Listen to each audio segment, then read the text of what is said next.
pressure is building on the government ahead of a debate in the Commons over Britain's continued access to a customs union. A cross-party group of MPs will discuss amendments to the trade and customs bills that would force ministers to seek a customs union arrangement. It comes as peers vote against the government to keep the EU Charter of Fundamental Rights in UK law post-Brexit. RTK's Issa Ali joins me now for more on this. So, Issa, what does all this mean then for Theresa May's Brexit plans? Well, the Prime Minister has been clear today that the UK will be leaving the customs union come what may after Brexit, but her plans somewhat complicated, firstly by a vote last week in the House of Lords, which was passed and which called on the government to explore the possibility of remaining in a customs union arrangement, and also these reports coming today which point to perhaps up to 8 or even more Tory MPs who would also back something similar in the House of Commons, which would hold the government to explore the possibility of remaining in a customs union, maybe not the customs union that the UK is currently in at the moment. And those MPs are thought to include former ministers like Nicky Morgan, and also the outspoken Remainer Tory MP Anna Soubry. And so that could really do damage to the Prime Minister, not just symbolically, but also in terms of the numbers, because she has a very slim majority, working majority in the House, relying on the DUP for those votes. And this number of MPs, of Tory MPs joining with Labour could be interpreted as a vote of no confidence, and in fact that's how some have seen it. William Hague coming out and saying that it could lead to the downfall of the government, and that other MPs also stressing that, especially more pro-hardline, perhaps Brexit MPs who say that if the government doesn't commit to leaving the customs union, there could be even a leadership contest or even another general election. So all of this just piling on the pressure on Theresa May, who really has to balance both of these competing pressures. And the government also faced another defeat in the House of Lords today. Yes, as I mentioned earlier last week, we saw that vote in the Lords passing for the government to explore remaining in the customs union. There was also a vote there last week to ensure that the UK, or what was thought to be limiting the ability of ministers to water down existing EU laws. And today as well, in the House of Lords, peers voting by 316 to 225, 245 apologies, in favour of a policy to keep the EU Charter of Fundamental Rights. Now, that would be a huge defeat again for the government.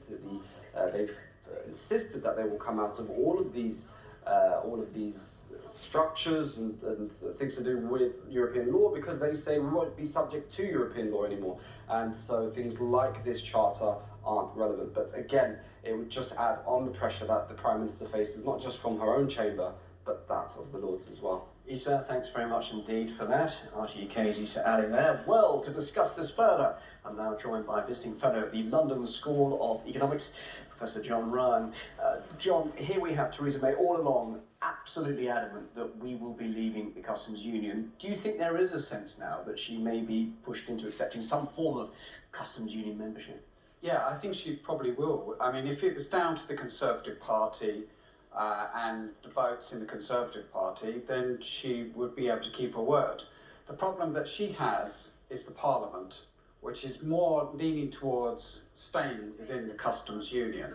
So that's her problem, not the party, it's the Parliament. And with the defections from the Conservative Party towards their customs union, you have to always think that also that some of the Labour members will also go and join the Tories in opposing customs union.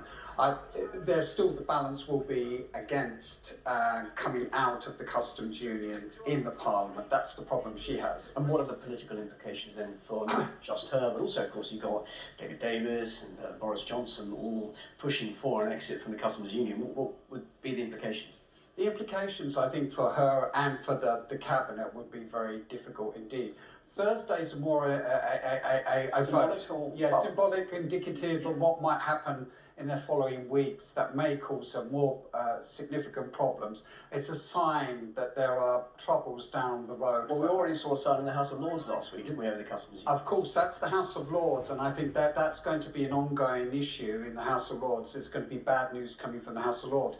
But in the next few weeks after Thursday, we could have bad news coming from Parliament. What do you mean by bad news? That it could lead to leadership challenge, even a general election? Well, votes that could go against her, I mean, that are more important than Thursday, votes that would really matter and might push her towards customs union. You'll have to remember that she loses a vote. She would not necessarily be a vote of confidence in her in terms of her leaving office. The problem is, isn't she speaking for the people? Many say if you stay in some form of customs union, in effect, you might as well stay in the EU because you'll still have to abide by all those rules and regulations. So is she letting down the vote, those who wanted to leave the EU altogether?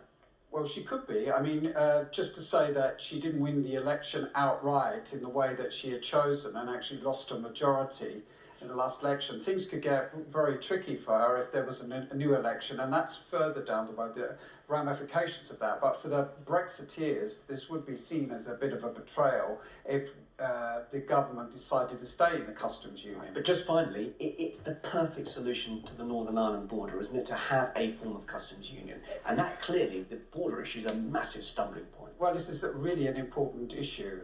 It would help significantly that particular issue because that's what's stopping any further negotiations between the EU and the UK. That issue by Barnier and by the European Union has been put down as a red line for them that they will not accept a hard border.